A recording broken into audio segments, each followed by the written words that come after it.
Welcome to The Verdict, a special Tunnels television coverage of the 2019 general elections. We are following updates from the governorship election held on Saturday, the 9th of March 2019. And so far, election results have been announced in 13 states. We are looking at Lagos, Kwara, Abia, Oyo, Enugu, Gombe, Akwa Ibom, Ogun State, Jigawa, Imo, not Imo yet, Cross River State, Katsina, Nasarawa, Niger, and some states, 3 states actually, results from those places have been declared inconclusive. We're talking about Bauchi, Plateau, and Sokoto states. We have live feed from Imo State now at the collation center there. Some melodrama happening there. Let's get some sight and sound from Imo State.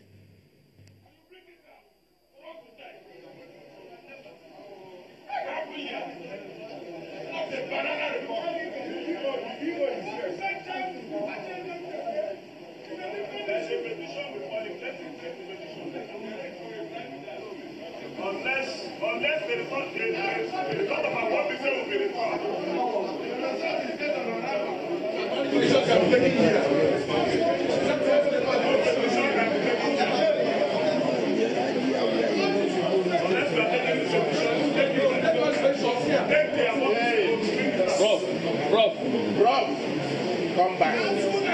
You are not contributing your report now. Just stay aside here. Very simple instruction. Just stay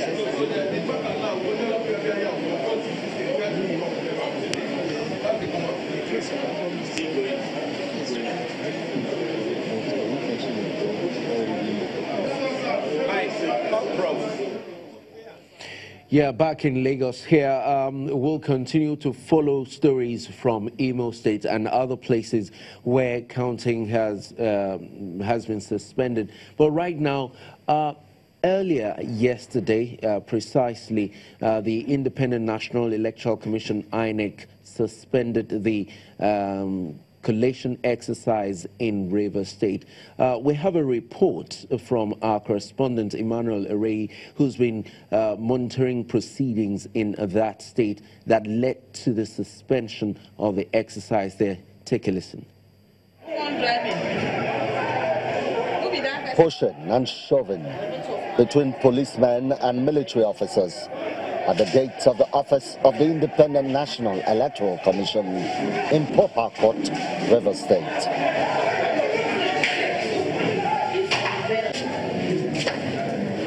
Issues of approved access into the premises of the electoral body causes tempers to flare among the security operatives. It appears to get worse as the area is tear-gassed.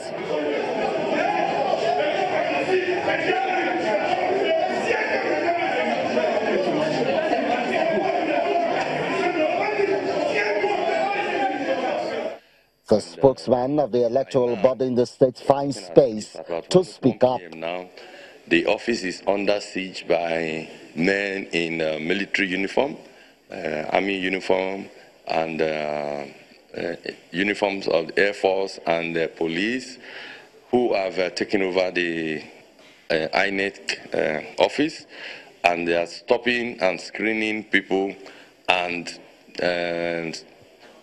clearing results before they enter the office, to the extent that up to now no collation has been done. So that's the situation now. We don't understand where the people are deployed from. We are not accusing the Nigerian Army or Air Force, but what we say is the people in the office here right now are wearing uniforms of the Army and the Air Force. So if they are not from them, we are calling on them to come and rectify the situation and allow our officers to enter with their results without molestation and harassment. As collation appears to go on in the premises of the commission, some find the need to bring up the place of the card reader. it is important we make this press conference here today so that the world will know what we are passing through. But let us all not forget that the INEC has said it repeatedly, that the use of the card reader was going to be paramount in this election. And so we call on the INEC to insist on those rules and ensure that results that do not comply with the provisions of the card readers should not be allowed to go in. Meanwhile, INEC expresses concern over these reports and, quote, consequently, at a meeting held on the 10th of March 2019, the Commission has decided to suspend all electoral processes in the state until further notice. The Commission has set up a fact-finding committee to assess the situation and report back in 48 hours. End of quote. The police...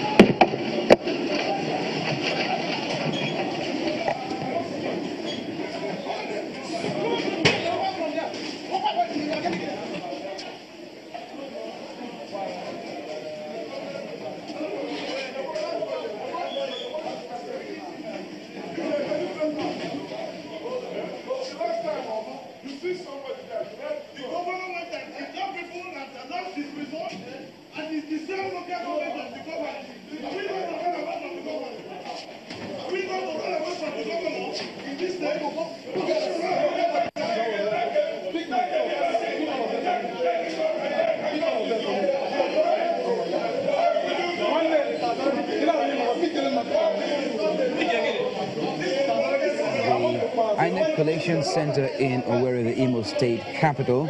Well, it all started when, after a heated exchange, one of the, whom I believe is a party agent, snatched the result sheets and started ripping them up like that. And of course, before you could say Jack Robinson, the whole place was in an uproar. Some people took to their heels. But now electoral officials and security officers are trying to introduce some calm there.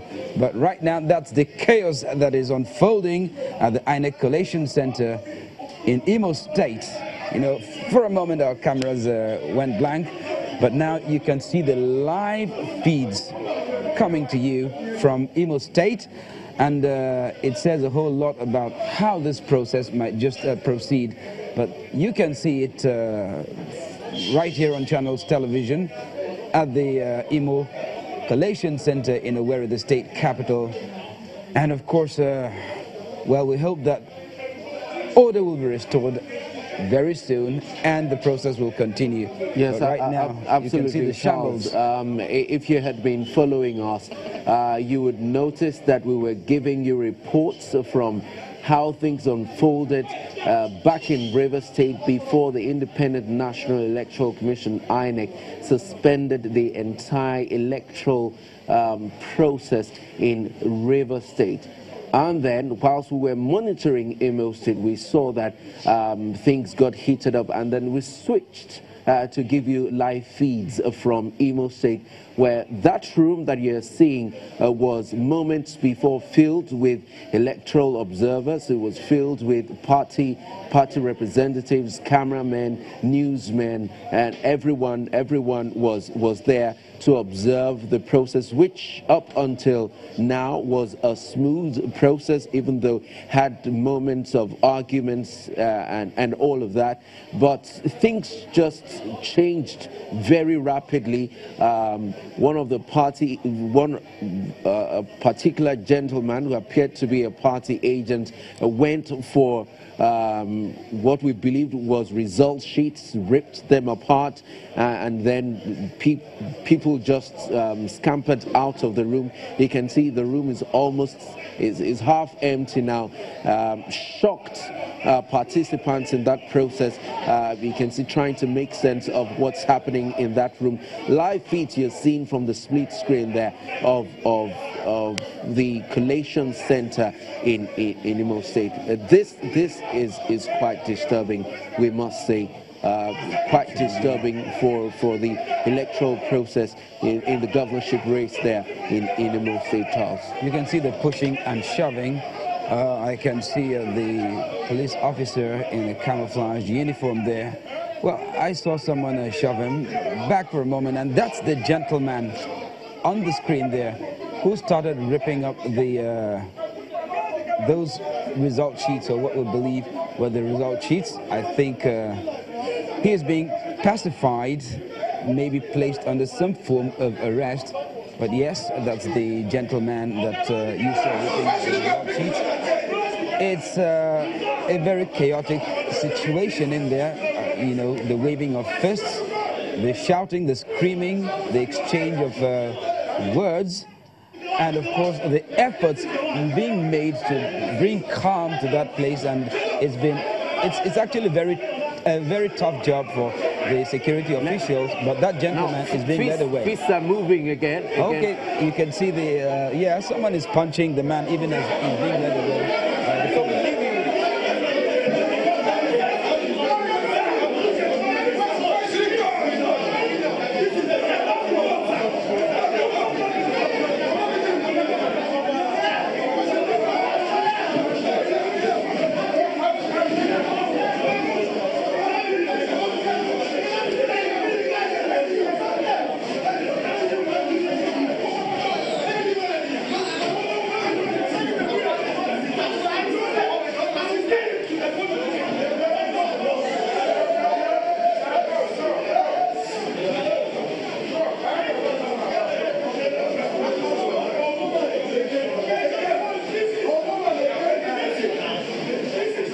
In Imo State, that's the collation center in Imo State, still remains chaotic, as you can see on the other side of the screen there. Things just change quite rapidly at the collation center right there in Imo State. We still have our correspondents there, and we believe that probably moments later we'll be able to hear from them. But as it is now, we have in the studio two gentlemen. We're going to be discussing this. We have Mr. Abiodun Ajishola, an election and data analyst and observer. You can see the screen has gone completely blank there, but we'll try and re-establish contact, technical contact with Imo State Collection Center as soon as we can. We have in the studio with us Mr. Abiodun Ajishola, an election and data analyst and observer. We also have with us Mr. Libros Oshoma, a legal practitioner. And joining us from our Abuja studio is Yemi Adamolekun. She's the executive director, Enough is Enough Nigeria. Yemi, let me start with you, Yemi. Coming into this election, we wanted to actually discuss the River State issue before that drama that happened just moments ago in Imo State. The presence of military men were things that were on the front burner before we went into the governorship election. And it's quite surprising that we saw that things still played out the way they did in River State. I would like to hear from you, seeing this kind of pictures on live television, how do you respond? All right, I understand Yemi is unable to hear us. Well, all right, gentlemen in the studio, Liberals, how do you respond? First and foremost, it is very unfortunate, shameful, what we are witnessing and noticing. It shows, like we have all agreed here, that left to our politicians, they would want, they wouldn't want a situation, they wouldn't want election, rather they want selection, and so. It's very, very unfortunate. But be that as it may, I think it is high time we embrace technology to checkmate most of this process. Before now also, there's a court judgment, Federal High Court Abuja, Federal High Court judgment also that restrain deployment of military in election. But even where there are security challenges, like the general did admit yesterday, where the military are deployed, there are rules of engagement. Also, I would want to see a situation where the military are used to assist, you know, the job of the police. We saw enough mobile policemen on ground, and so one would be wondering what would be the duty of the military men, you know, in these places. Mind you, in 2015, it was the same thing. And so I want to see a situation where we really don't have to all gather at the collation center like this, and then people, you know, resort coming in from local government or from the states, and then people given opportunity to, you know, either shred the document, because once they are shredded, it is difficult for you to reckon with them.